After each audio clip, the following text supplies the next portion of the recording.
The first question is, where in the Bible, when I want to do my personal Bible reading, 1, it tells me to stop doing something I'm doing, 2, correct some wrong thinking or behavior, 3, prepares me for the unexpected? Simple, very simple. Where in the Bible, when I want to do my personal Bible reading, I'm going to assume it means where does it tell me to stop doing something I'm doing? But then that doesn't make sense. So I'm not sure I understand the question. I think the answer is the 10 Commandments. Yeah, that's right. That's a really good answer. Psalm 23. And Psalm, well, yeah, maybe. And what not to do. That's right. Mostly it tells you what not to do. Which would address number 1 and number 2. But really, so I do sort of have an answer for this. So most of the Bible is not instructions for living, right? It isn't. There are some. I mean, you got the 10 Commandments, you've got the parts of the Pentateuch, the first 5 books of Moses, where it's like all of the laws and stuff, okay? Some of those still make sense today. Some of them, maybe not so much, right? Depending, it's kind of culturally, not culturally conditioned, not the heart of it, but the details of it, right? Are like, when your cow gets out and tramples another person's, it's like, well, how many of us actually own cows, right? So that sort of thing. But the moral principles of it are always applicable. But most of the Bible is really just God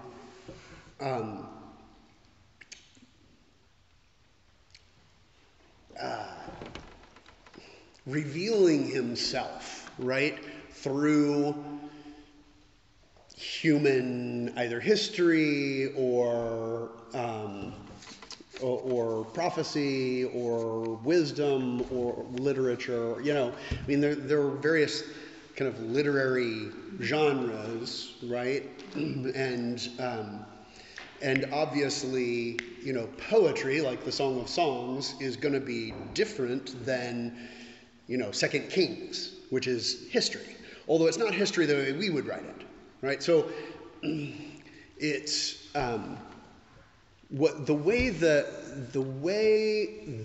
the Jews think of the Old Testament, what we would call the Old Testament, which they would call the Tanakh, right? Is that it is the law and the prophets. So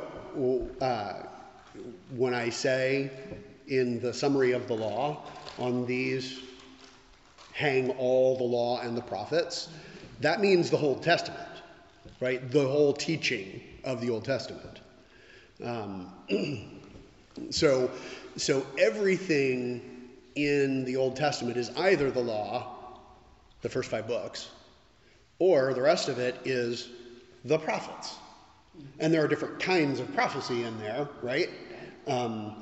And so, but what that is kind of an attempt to clarify through human experience and the report of it and through what God has shown us, right, in various ways, whether that's directly through kind of inspiring literature or whether that is in history and the way he's dealt with the nation of Israel, right?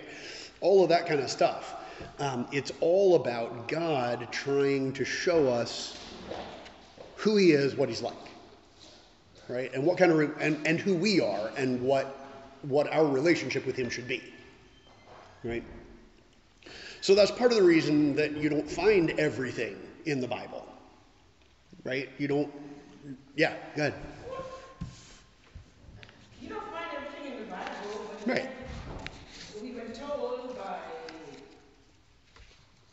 that the Bible is really a roadmap for life.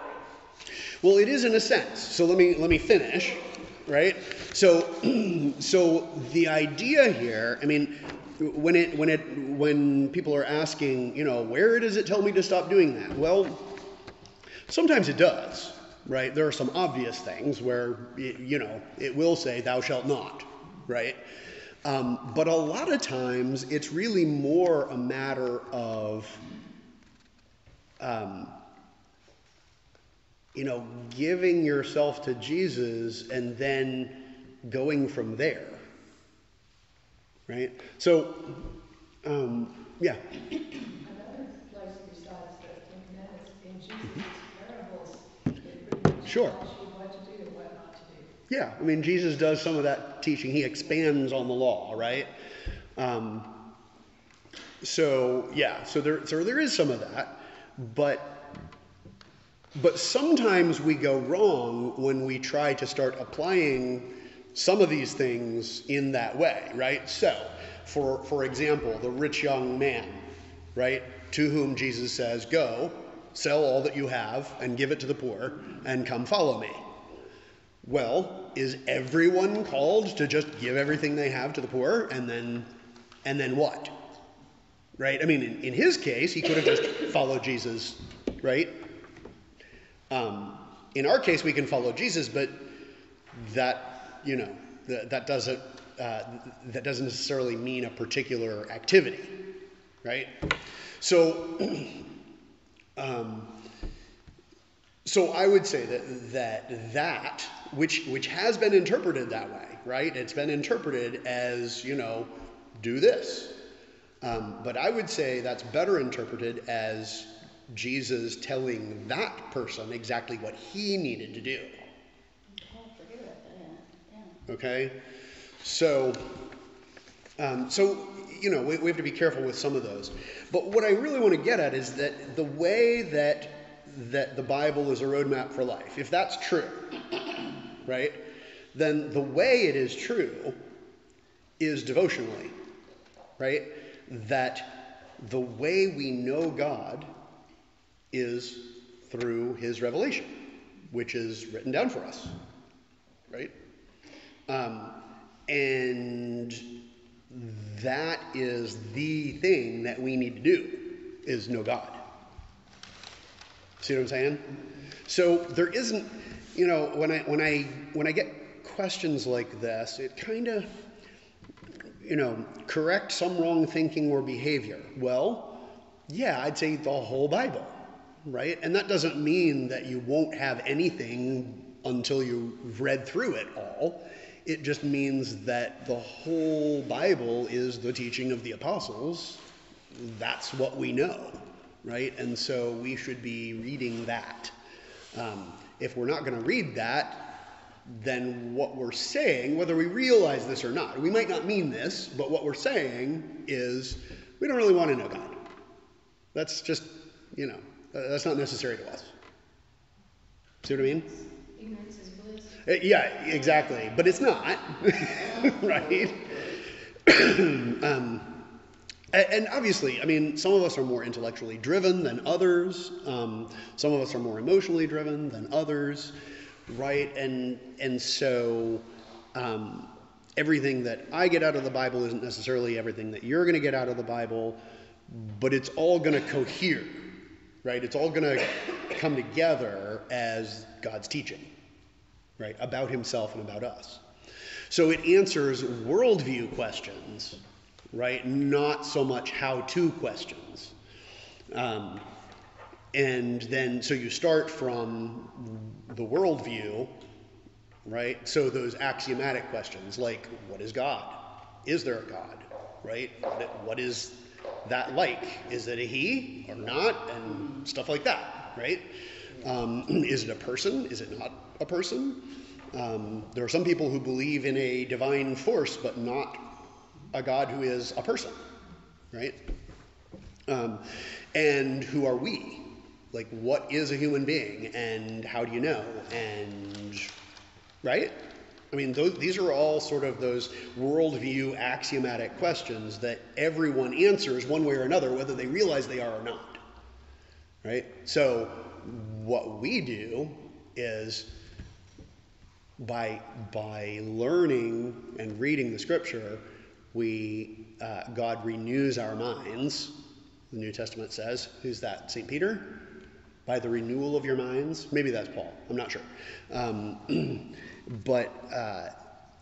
So we renew our minds to have the correct answers to those sort of worldview axiomatic questions, so that then when we need to use our reason and our own experience, right, to make decisions about our thinking or our behavior, it's in there, right? You are reasoning from the proper point. Most pragmatic questions have a theoretical, most answers to pragmatic questions have a theoretical basis. It's just not everyone realizes that they do, right?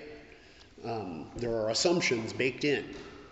So if you think that, one of the examples I always use is, if you think that the problem with the world is that people are ignorant, what's going to be the solution to that problem? Well, the solution is going to be more education for everyone, right? On the other hand, if you believe that the problem with the world is sin, right, that human beings are not what they ought to be, then education isn't going to solve that problem. It's not the solution. That doesn't mean you're not going to educate people, right? Because it's great to learn about God's world, right? So educate, by all means. But you're not going to be under the illusion that educating people will solve the problem of the world. You see what I mean? You see the difference there?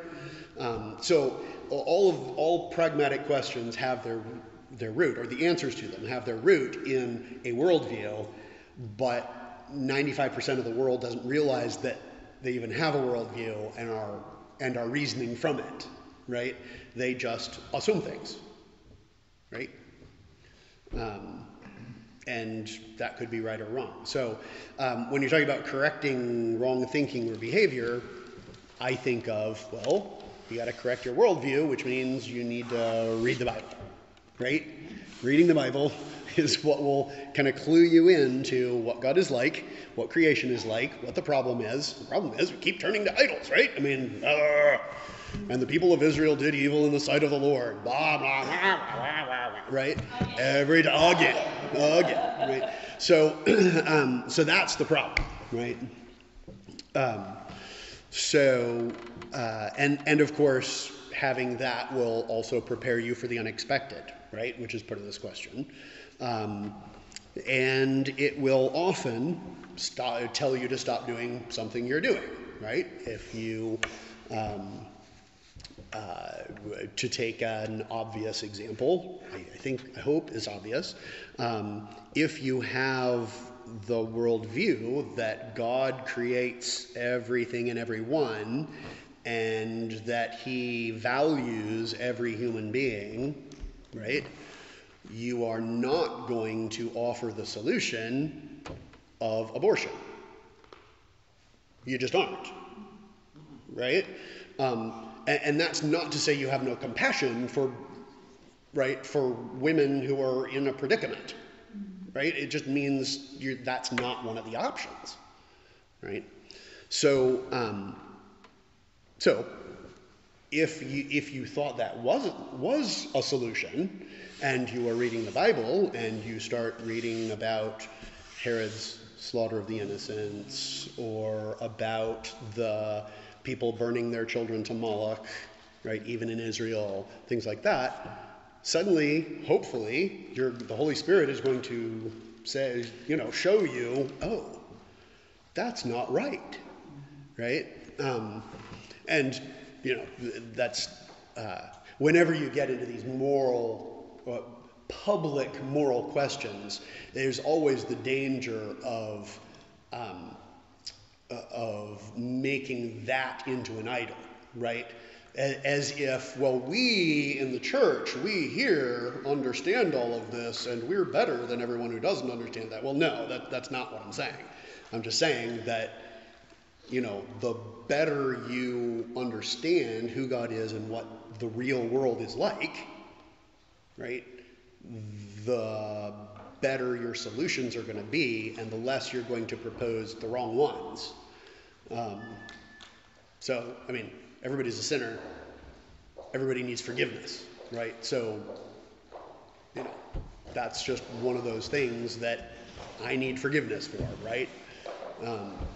But as we learn, as we have our minds renewed in that way, we, we're told to stop doing things we're doing. We're, correcting thinking and behavior. We're preparing for the unexpected. Like, all of those things are in there, but not as an instruction book, right?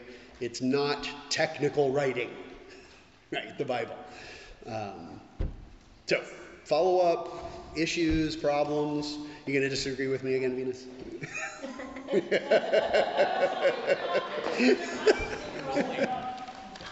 understand why someone would say it's not a book of instructions. Right. That's what you're saying. That's what I'm saying.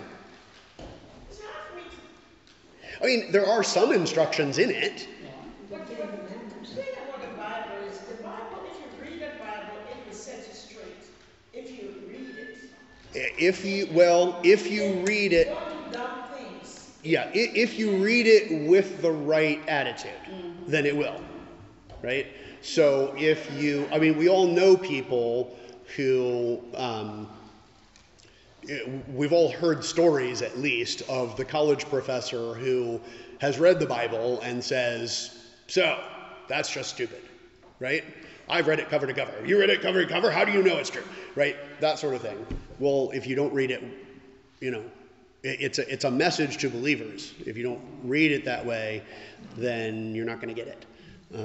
And so remember, if you were here, I don't remember when it was that we talked about this, but all knowledge is fideistic, right? In order to understand anything, you have to assume something and trust it, right? Even the scientific method. You're welcome. So even the scientific method, right? It has to assume an orderly universe where things are repeatable, right? In order to do experiments. Yes? There's a really good example of a guy who uses the Bible just to justify his own intellectual means, and that's the bishop in the Great Divorce. Yeah. The one who's in hell. Yes. Because all of his whole approach to the Bible is just about intellectual philosophy and things like that. Right. He doesn't actually not any kind of love to God. And there's also Tevye and Fiddler on the Roof, who uses quotes from the Good Book, which he has wrong half the time. He's got them all wrong. I played that role. I know they're not real quotes. No, they're not real quotes. As the Good Book says, when a poor man eats a chicken, one of them is sick.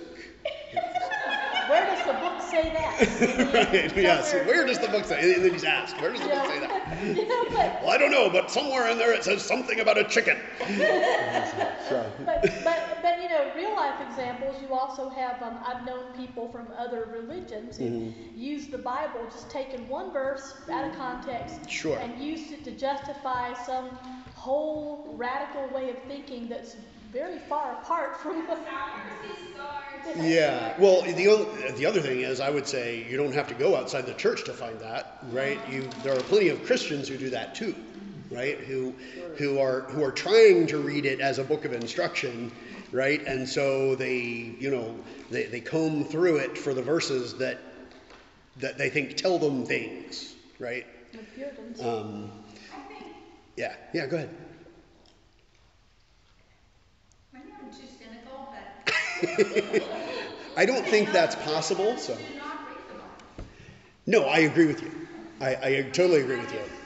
Most people do not. Yes.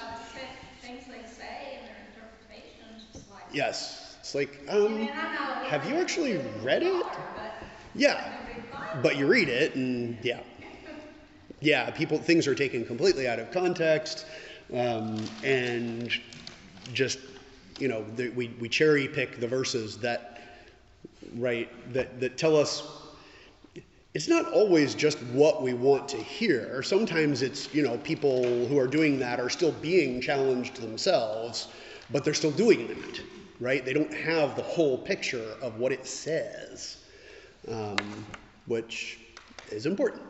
So I would urge everyone to just read it. And it doesn't matter how fast you get through it or how much you understand it or, none of that matters. Just do it. Okay, starting in Genesis sucks, so where should we start? Yeah, so starting at Genesis does suck. Actually, Genesis doesn't. Genesis doesn't suck, but then once you get beyond Genesis, then it starts to suck. Yeah. So our family read straight through when the kids were smaller. We were reading through Leviticus, and we just got to the point where all of us would chorus. What was it? Gold, purple, and hides of sea cows. But I don't know where the womp came from, but it became a thing. So. Because Mama wanted to know where they got sea cow hides from, and you said, well, they got it from the Egyptians. And she said, I was thinking they were like sea cows falling from the sky. Sea cows falling from the sky, yes. Yeah. So anyway, yes, it does get a little when you get into Leviticus, especially if you don't understand, if you're not really studying, right? So there are some things you can just read, and then you can go back and go, well, wait a minute, what about this? And then there are other things like Leviticus, I think, that if you're not really digging into it while you're reading it and going, okay, so what does that mean, why, and all of that, then it's just boring, right? So, but that's okay. Read Leviticus last, right? So where should you start was the question from my lovely and talented daughter. And the answer is start anywhere. But where I would start is with the Gospels, or one of the Gospels, right? And I've heard various versions of that advice. Some people will tell you Luke, some people will tell you John, some people will tell you Mark. I don't know. Pick one and go from there, right? Yeah. We're studying the Room's Gospel Isaiah. Mm-hmm. And come across something this last week that I still don't understand. Okay. The difference between an oracle and prophecy. Okay. I can tell you that. So an oracle. So part of the reason we have a hard time understanding this is because we don't understand what prophecy is. Mm-hmm. What? No, we had covered that before Joyce came. Oh, so I see. I just want to see if it's okay. right. So we'll see if I say the same thing you guys got. Right. So we don't understand what prophecy really is. So what we think of as prophecy is really oracular. It's really an oracle. Okay, so an oracle is when somebody just says what they're inspired to say, right? By the words, right? They may or may not understand what they're saying, okay? But they just say these words, right? You find that more in Greek literature, right? So the Oracle of Apollo at Delphi and, things like that. And then once the oracle is delivered, right, then everybody goes, so what does that mean? What do you think, right? Oh, how would we know, right? Right, exactly. So, so what prophecy is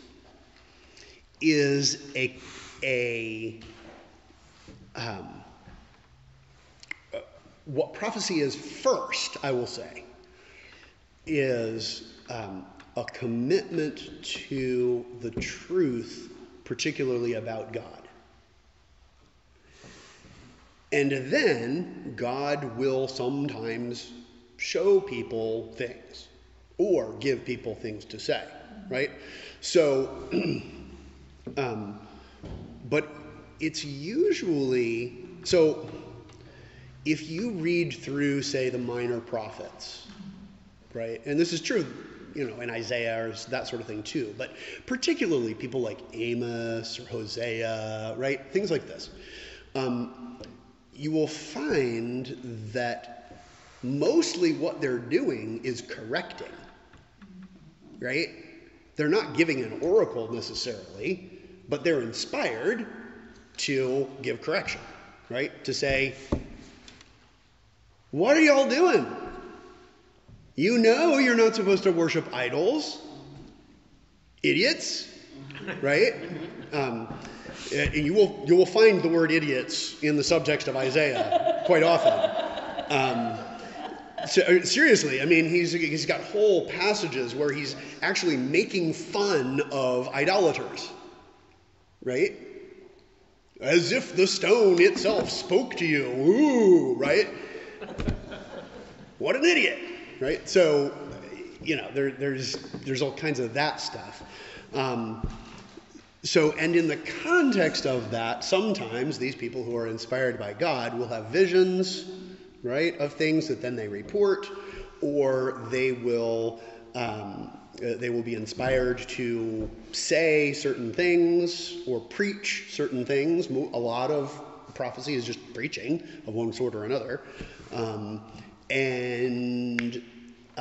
it means something more. Because it's inspired by God, it means something more than the prophet might know it means, right? So we talk about the prophecy of Isaiah, a virgin shall conceive and bear a son. Well, the word there is simply the word, an English translation would be maiden, right? Except we don't use that word anymore, but it means an unmarried woman, right? That's the word. So, but that doesn't necessarily mean a virgin birth like Jesus, okay? This was a verse that was given in a specific historical context, a prophecy that was given in that historical context, and there was probably a fulfillment of that prophecy that we don't hear about because it's just not important to us, right? But then that doesn't mean it's the end of it, right? So an oracle, you're given the words, you say them, you're trying to figure out what they mean. In the end, it's usually tragically that you figure out what they mean, and there you go, right? Just to clarify, Yeah. The maiden would be a virgin in Jewish culture. Well, yes, almost always the maiden would be a virgin, right? So even in Shakespeare, right? Much Ado About Nothing. Well, Much Ado About Nothing. Nothing is actually slang for doing it, right? The way we would say. So Much Ado About Nothing is really all about sex. Right? And what does Hero say when she reappears from the dead? She says, I am a maid. Right? I didn't sleep with anybody. Right? So maiden would be an unmarried woman who is marriageable. Right? And so, yes, we would assume in that culture that you are a virgin, right? But that doesn't, they don't necessarily go together, right? They logically go together because of the culture, right? Because you don't sleep with someone until you're married. But you could say, a maiden shall conceive. Ooh, okay. That's not a good thing, right? Right? So that's the prophecy. But then when Jesus comes along, right, the apostles are trying to make sense of it all, and they look back and they go, oh, this is a fulfillment of the prophecy of Isaiah, right? So when we talk about prophecy, it kind of ripples across history, right? There are lots and lots of particularly Isaiah's prophecies, but other people as well, that we say are fulfilled in Jesus, but they're not completely fulfilled. Like there's more to them, right? That hasn't happened yet, right? So, so there's, that's the way prophecy works. Whereas the oracle is just that simple, transferring of something to say to a person, and they say it. So, I got several hands here. So, go ahead. Okay, we studied that. Yeah, good. What I got out of it was that in oracles, it's God's mad at you, you're being stupid, you're an idiot. It's now, it's what you're doing now. Whereas with prophecy, the Lord God Almighty says. Right. It's actually the Word of God. Right. And we were talking about the fact that Israel and Syria, Syria and, help me there. Judah are going to be unified. Egypt and Israel. Yeah, Egypt and Assyria. Are going to be Right. So it's in this day. It doesn't say what day. It doesn't say what day. It's the day of the Lord, right? Day, we're still waiting. Yeah. But that's the thing about prophecy. It doesn't give a January the 26th, 2020. Right. To be unified. Right. Because we went, whoa. Right. That hasn't happened. Yeah. How can it happen? Yes. When will it happen? Right. So, but that's what I got. Is that prophecy is actually God speaking. Right. Whereas the oracle is more like, today you're really messed up, but still inspired by God. Yeah. I mean, I think there's a bit of a fuzzy line there. I would basically just use the word prophecy when we're talking about God, right? Because the word oracle is dismissive, I think. It means, God just said something through you, right? Yeah. Well, yes, but prophecy is, it's not just this statement, it's everything about it and the way it ripples through, and right? So, who is that to? The virgin shall conceive and bear a son is a prophecy to Or against Ahaz. Anyway, it is. What's that? Yeah, it was one of the kings. It was one of the kings. So there's I just preached on this a few weeks ago, so I should know, but I've preached a few times since then, so. So that would actually be both. You see what I mean? So it was a prophecy basically to a king in a certain context, right? Saying, hey, you're an idiot.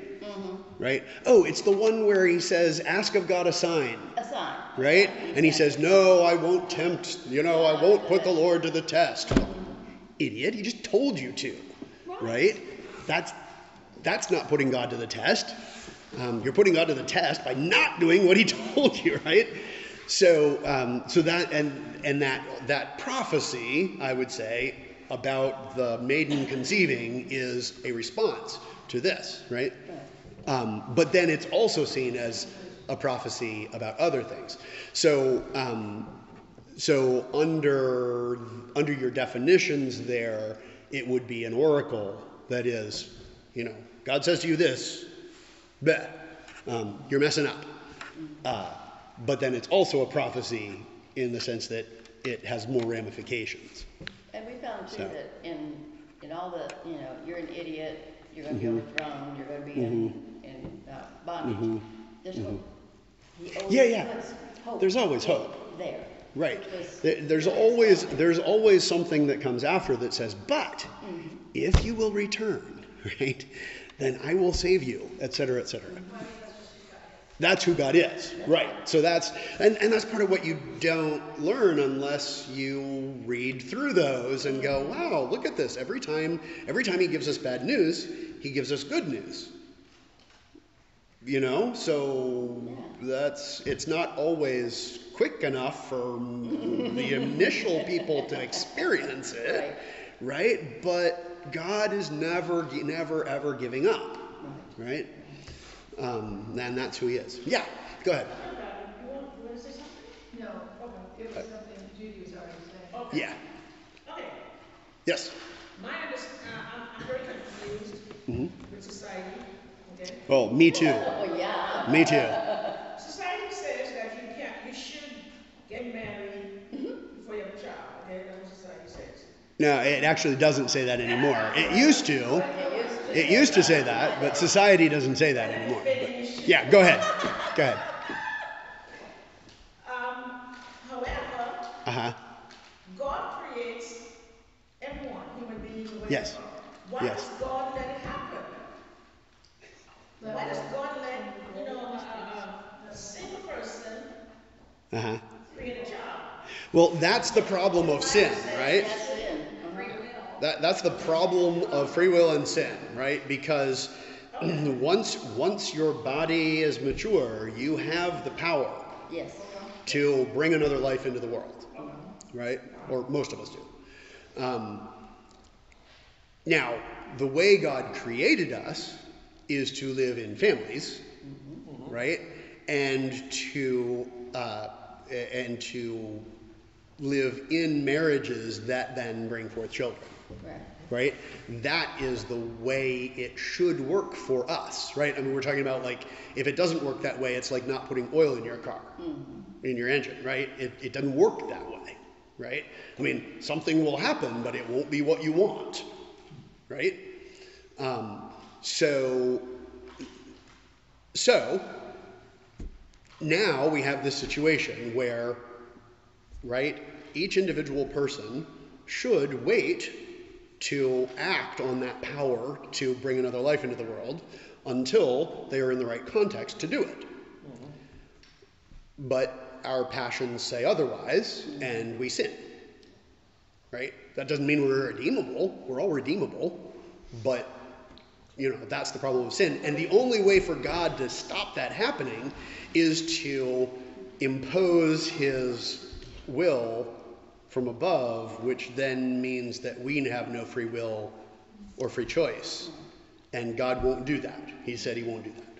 So, yeah. But could God I know he never reveals himself, I know that. But sometimes a child like that brings happiness to that person. Absolutely. So God will redeem everything, right? And we don't always understand how that's going to happen, how that's going to work.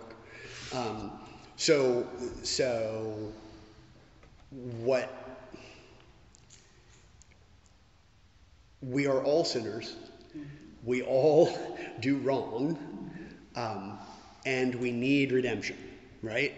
Well, when God redeems us, we still have the consequences of our sin, but often he will, in a way, redeem those too, right? So, yeah, John. How far back, this is a horrible question to ask you because it would require you to sift through thousands of pages. How far back in the Old Testament, or the first written word, can you find evidence that says somebody in, quote, authority, clergy, back in early Judaism or whatever, has to preside over a message, over a marriage before they can have a child? That's not, okay. That's a good question, actually. In other words, yeah. Somewhere back there, yeah. And I can imagine the situations in our recent past where there just wasn't anybody to perform that ceremony. Right. So when I say you should wait until you're married, I don't necessarily mean that some particular ceremony must occur, right? We're not talking about a wedding, the way we'd normally use that word, right? We're talking about the reality of a man and a woman being completely committed to life together so that there is a family to bring a child into, right? We're not talking about any particular ceremony. The reason we have the ceremony is because it's hard, right? That we don't have the ceremony because little girls grow up wanting to have a big ceremony. That's not why we do it, okay? We have the ceremony because our passions make it very difficult to do that, right? And so we need the opportunity to stand up in front of God and everyone, right? And make that commitment so that other people can keep us accountable to it. Yeah, because basically when you're living in society, you know, this is what's happening. That's right. Support your community. That's right. So it's like I've used the analogy before of fire in the fireplace, right? Fire is destructive. It's also life-giving, right? Well, our sexual desire is like that too. It's destructive. It's a natural force like fire. It's not right or wrong, but it's powerful, and it could destroy you if you let it, right? So you got to keep the fire in the fireplace for it to give you warmth rather than burn down your house, right? The same thing is true with sex, right? Sexual activity should happen in the fireplace, so to speak, of marriage. That's right? established in Genesis, isn't it? That's right in Genesis after. Yes, it says and that's right. That's right at the beginning, right? So to John's original question, that commitment is right there in the beginning of Genesis. The ceremony comes later, right? Because we need a ceremony to make that commitment, not because if you haven't done the ceremony, you're not married. Does that make sense? The case with that's when government began. Mm-hmm. That with government, that's when you have the legalities. Right, sure. I mean, when there's no law to govern it, right? What does it mean? Well, it means that thing that we all understand of a man and a woman, right? Covenanting together to form a family. You right? didn't ask anything about getting a marriage license like that we have today. No. And by the way, even in the ceremony as we do it, here's a little tidbit of sacramental theology. I am not, when I preside over a wedding or over a marriage, I'm presiding, I am not the celebrant of the sacrament. They are. So if I'm not there and they do this, people sneak into the church and hold hands and make vows before the presence, right? Well, that's irregular, but if they can show that happened, they're married, right? So, yes.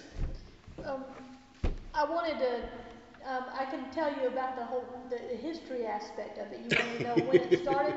Okay, so you've got the whole idea of man and woman coming together to be committed to form a family in Genesis. Later in Genesis and also in ancient culture, you have the beginning of marriages being a tribal ceremony. So right, sure. So it really starts when the Jews start kind of being a tribe, and you've got the Midianites who are a tribe. And Abraham, somebody married him and Sarah. They probably got married by some tribal custom. Yeah. So it really goes back to tribal culture. If you've ever seen like a Muslim wedding, right, where they process from house to house, right, and the ceremony itself is really kind of silly. Like they just sign a paper.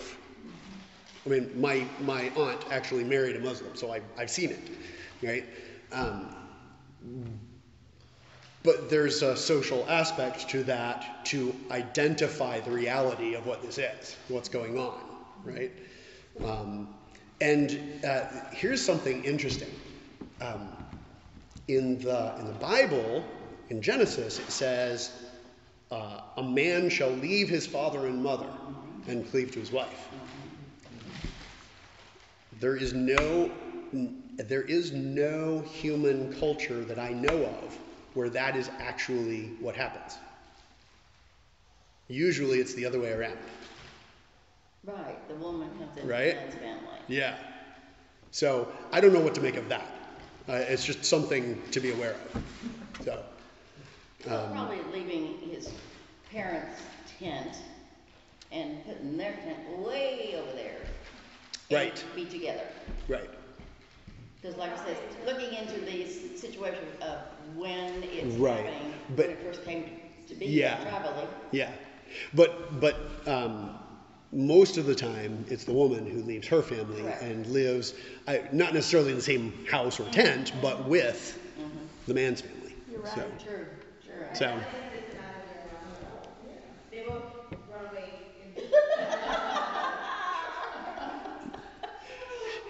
the biblical argument for elopement. No. There is none. So, any... Yeah. Uh-oh. Whoa. It's not bad. Okay, go ahead.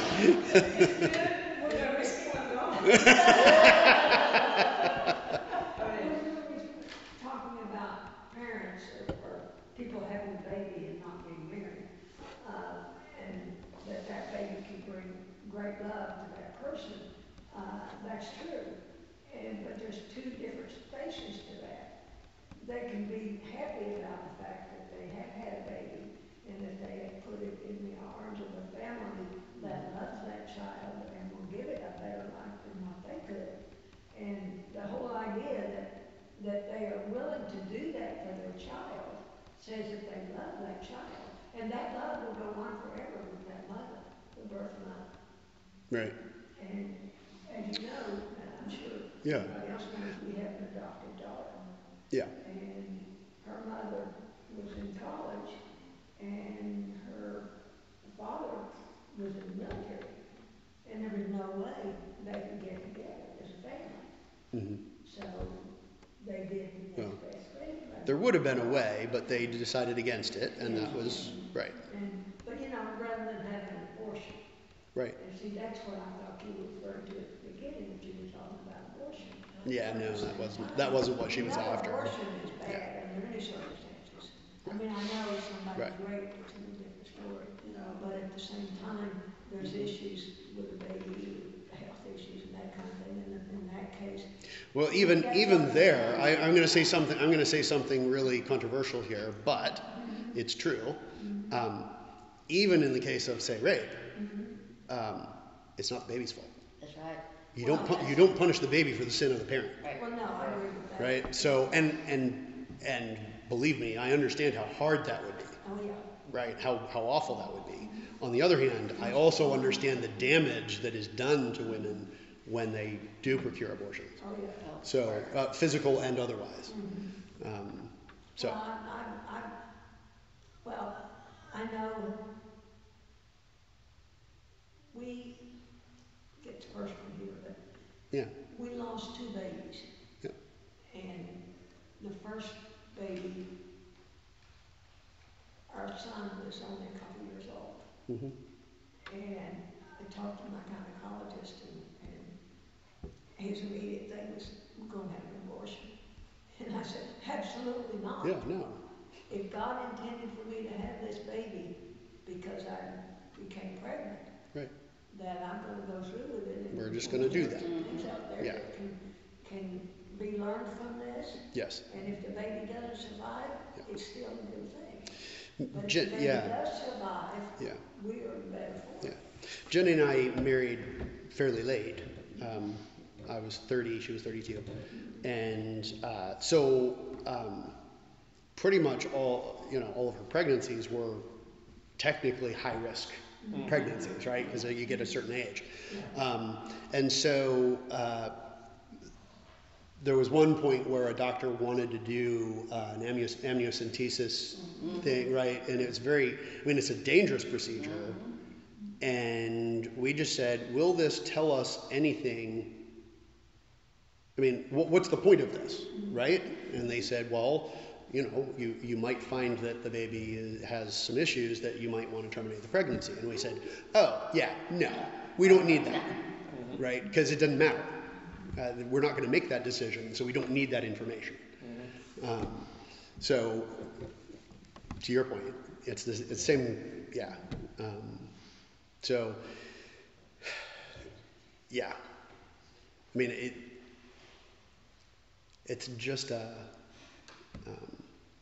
don't know. We find that most people are just confused, just even as to what they themselves believe, right?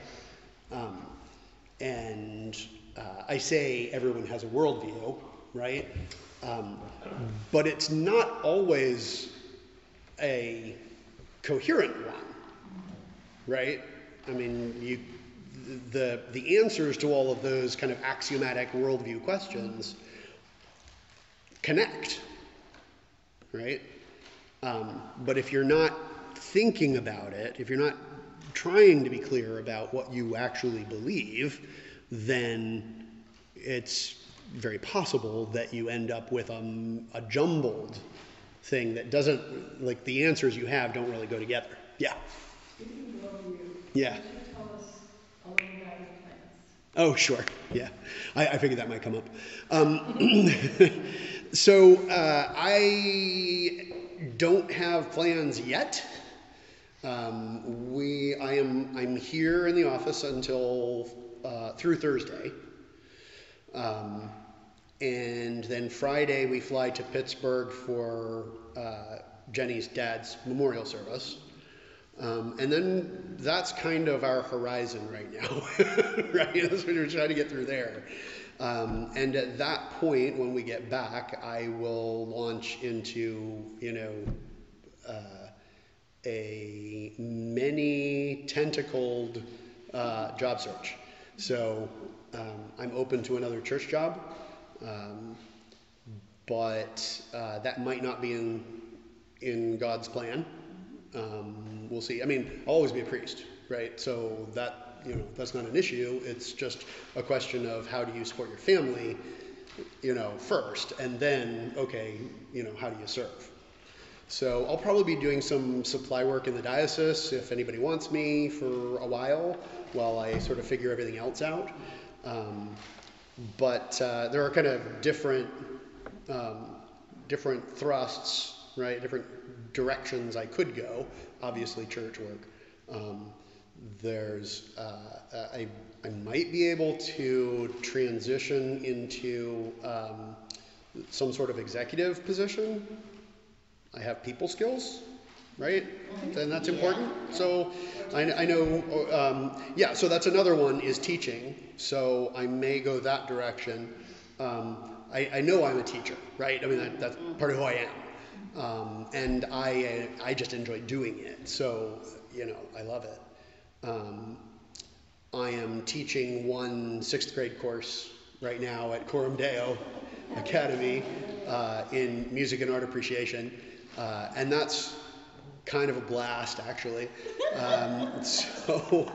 And they like me up there, so they might give me more if I can take more, right? So it all kind of depends on what all comes together to produce a real income, right? A family-sized income. So we've also talked about my, working on a PhD and teaching,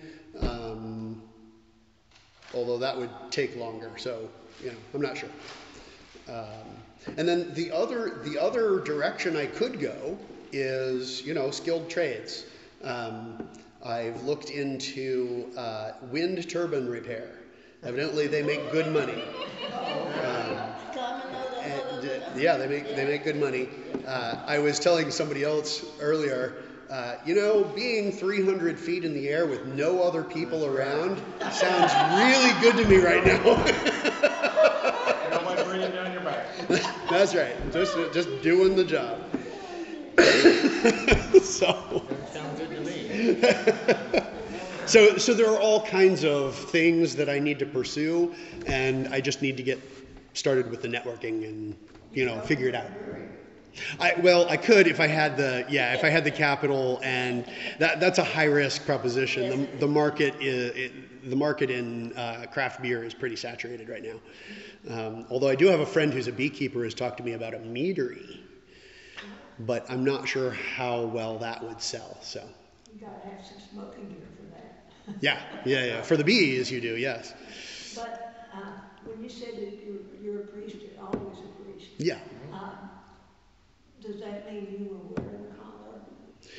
It means I can wear the collar and certainly will under certain circumstances. If I go to work in the business world, say, I'm probably not going to wear a collar all the time. That would just be, I think it would just be off-putting to most people. I know, who was the senator who was an Episcopal priest? I know there was one, but I don't. Danforth, something like that. What state was it? Do you know? I don't remember which state he was from. I don't either, but he was an Episcopal priest, but then he was elected a senator. And he didn't wear a collar, right? He was a senator. He wore a suit and tie, and but then he did a couple of state funerals for people, so at the National Cathedral. So. Is he from Tennessee? I don't think he was from Tennessee, but I could be wrong.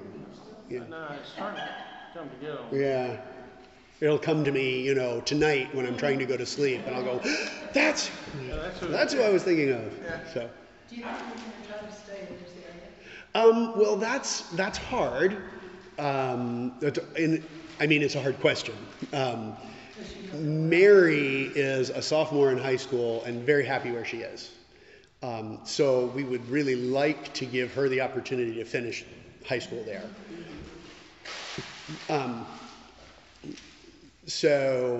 But I have to be open to pretty much anything at this point. So there is a possibility that we will be a two-home family for a bit. If I go somewhere to do something. I've heard of that. So we might have to do that. Whatever it takes, Yeah. It's a temporary thing. So. I wish I had a collar. You come stop me, my collar on. With your collar? No. I have been stopped. So here's my here's my take on the difference between the North and the South, because I've served as a priest both in the North and the South. In the South, you might get a little leeway because you're wearing the collar, and I have a couple of times.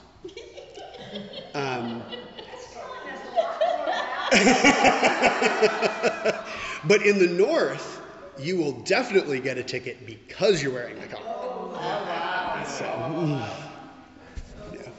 Stay south. yeah. Actually, I was stopped. So, you've all driven down Beltline in Richardson, right? Oh, yeah. An 8-lane road with a 30-mile-an-hour speed limit. Come on! That's great. That is stupid. So yeah, they got me. They were, there's a guy standing in the road and it was like, come up over the rise. I'm like, oh man. So he's like, waving me off to the side, and they're just catching everybody. So this lady in a pickup truck is there, and I pull over, and and she looks over at me, and she just, they got you too. I was like, yeah. What was the speed limit? 30. On an 8-lane road? Yes. Yeah. Where? Beltline in Richardson. It's a major artery with a 30-mile-an-hour speed limit. It still is going to my house. So did they let you off? That time they did. I don't always get off, but that time the policeman came up and he said, "All right, Father, just wait till all these people have gone and then just go." I said, "Okay, thank you." And everybody's still pointing at you. Yeah, everybody's like, "They got you too." Did you give him a blessing? Yes, I did. I give everybody a blessing. One time the cops stopped me, but I was in Dallas. John Danforth. Danforth. So what happened was, he stopped me, but it was hiding. So you ran out in the street. And I said, okay, what's up here? He said, I was speeding. I said, well, I don't think I was. So he gave me a ticket. I said, okay, that's fine. I didn't argue. But I went back from where I started. And there was a speeding sign. But guess what? The tree had covered the whole sign. Right. I called the Dallas Police Department. Right. Yeah. The tree had covered the whole sign. You could see it. If I'd seen that, I would not have gone that far. I don't always have that kind of an excuse. So. No, because they think yeah. You know, I tell you the truth. So yeah.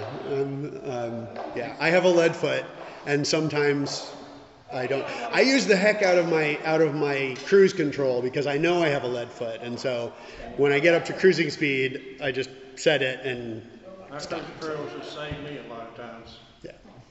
Yeah.